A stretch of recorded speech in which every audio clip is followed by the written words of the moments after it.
watching the station covering all of the DMV.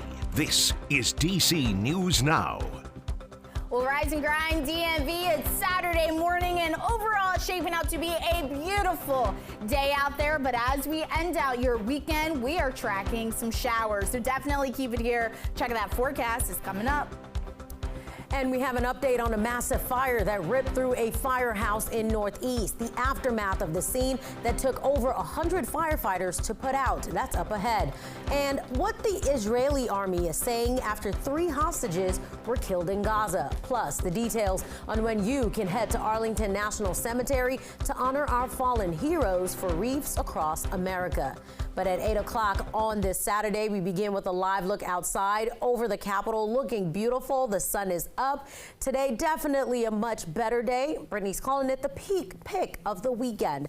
Good morning, everyone. Thanks so much for joining us on DC News Now. I'm Tosin Fakile. We'll get to our top stories in just a bit, but first, let's head on over to Brittany Ward. And Brittany, how warm are we getting today so we can brace for the changes that are coming in the weather tomorrow? You know, we are going to get back into the 50s, so overall, get outside and enjoy it. Here's a live look there at radar showing you the past few hours across the entire DMV. Notice we were seeing some high level clouds across the area, but we are dry, and that will be the trend as we head through the rest of your Saturday. Temperature wise, still fairly chilly out there, especially as you head over there to Frederick. Temperatures right now below freezing, only in the upper 20s here in the nation's capital. We're sitting at 38 degrees, 26 currently in Woodstock, 23 in Luray. So if you are heading out along I-81, just make sure you have the jacket on hand.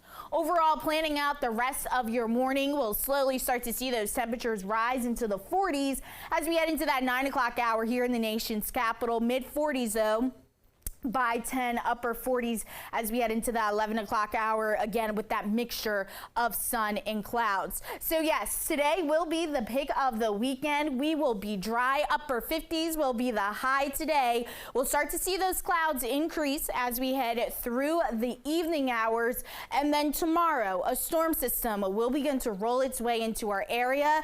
That's going to be bringing us some rain and wind, which is why we issued a DMV First Warn Day. That will go in effect Sunday night into early Monday morning due to how gusty those winds will be, but at least temperatures will still be holding on into the 50s. And then on the backside of that storm system, that's when we start to see a dip in our temperatures, mainly struggling to get out of the 40s as we head into portions of that 7-day. So definitely keep it here, Tosin. We'll talk more about that and what to expect coming up. All right, looking forward to that, Brittany. Thank you. 8:02, we start the morning with an update on that massive fire that ripped through an old firehouse in Northwest D.C. 3 hours ago, D.C. Fire tweeted the fire is under control, but crews will stay on scene for fire watch. Now you're looking at the scene from North Capitol Street off Florida Avenue. Firefighters say the building was under renovation, and flames also tore through a new 4-story building that was attached to that firehouse. Firefighters say some nearby homes were evacuated. Over 100 firefighters were on the scene. Officials say no one was hurt or displaced. And it is 8:03 happening today. Volunteers and supporters will honor and remember the military lives lost by laying a wreath. About 40,000 visitors are expected at Arlington National Cemetery for the annual Wreaths Across America. Now that opens at 8 a.m. and there will also be wreaths at the Soldiers and Airmen's Home National Cemetery in Northwest D.C. That opens at noon. All visitors will need to go through security checkpoint before entering the cemetery. Your time is 8:03, and the Arlington chapter of the NAACP is calling for a federal investigation into the Arlington County Detention Center. The organization says 9 inmates have died at the jail in the last 8 years, including 1 inmate found unresponsive in his cell on Wednesday. The president of the NAACP chapter says in part, quote, "The Arlington County Sheriff's Office and other county leaders have been unwilling or unable to properly address the root problem." He adds, the death rate is accelerating and the conditions inside the jail remain inhumane and unsatisfactory. Now, we have reached out to the Arlington jail for comment. They haven't responded back to us here at DC News Now. And at 8:04, after a tree trimmer was killed while working on the side of 495 in Silver Spring on Wednesday morning, there's now an increased focus in Maryland on making work zones safer. The lieutenant governor is outlining steps the administration is ready to take. Daniel Hamburg shares what lawmakers are planning to help avoid these tragedies. 57-year-old Eric Lewis of D.C. is the latest victim of a work zone crash. The foreman of a tree trimming operation here on I-495 hit and killed by a truck driver who drove away. It's really heart-wrenching, Daniel. Lieutenant Governor Aruna Miller says right now there are over 300 construction zones across the state with more than 1,000 workers. And so far to date, we've had over 1,100 crashes in the state of Maryland. Miller says better advertising and education are at the top of things to improve. We're talking about making sure we go into our schools, teach kids early on, making sure in the driver's manual we talk about the move over law. Maryland's move over law requires all drivers to make a lane change or slow down when passing a stopped vehicle with hazard lights or warning signs. Violating the law carries a $110 fine and a point on your license. She wants to see better enforcement. Right now in Maryland, when you speed through a work zone, the citation amount is $40. It is the lowest in the nation. There are some states like Texas, it's up to $1,000. Miller says it will take a culture shift to change driver behavior, but it's necessary to protect workers. All of us need to come home to our loved ones, and we each have a responsibility to make sure that happens.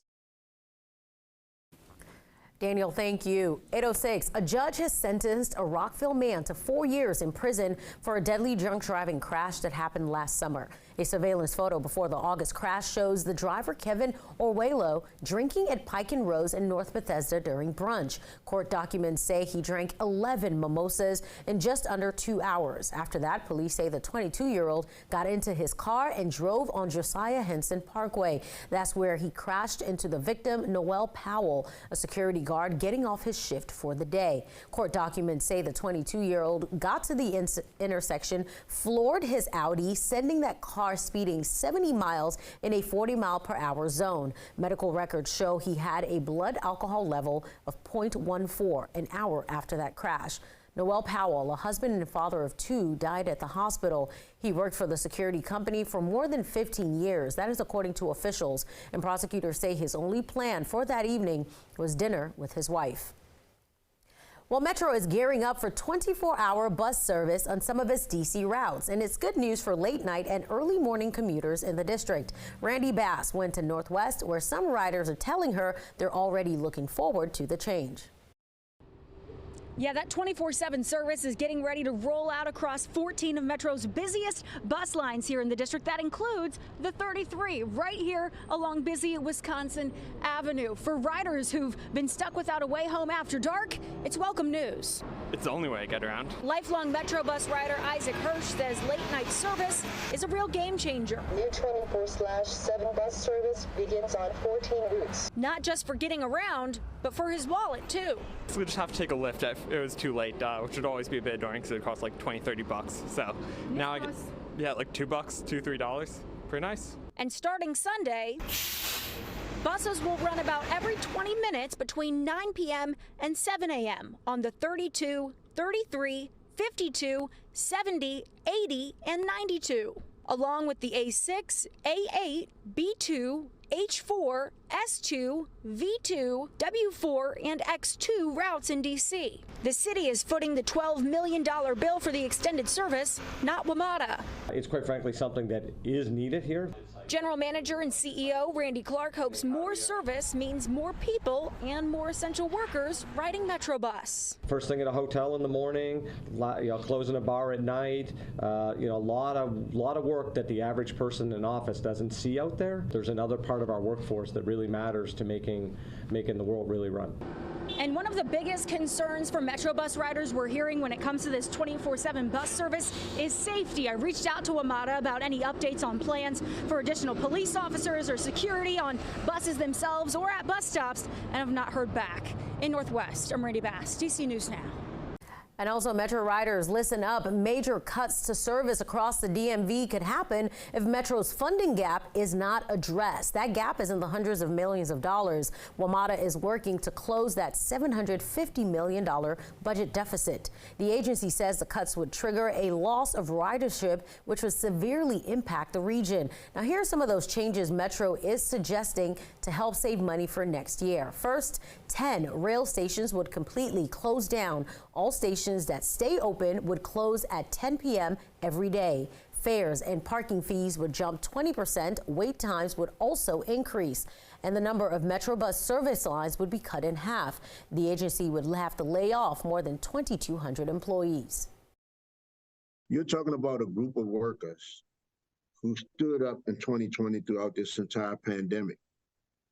And then you're talking about laying them off. And the only thing that I can say is shame on this region.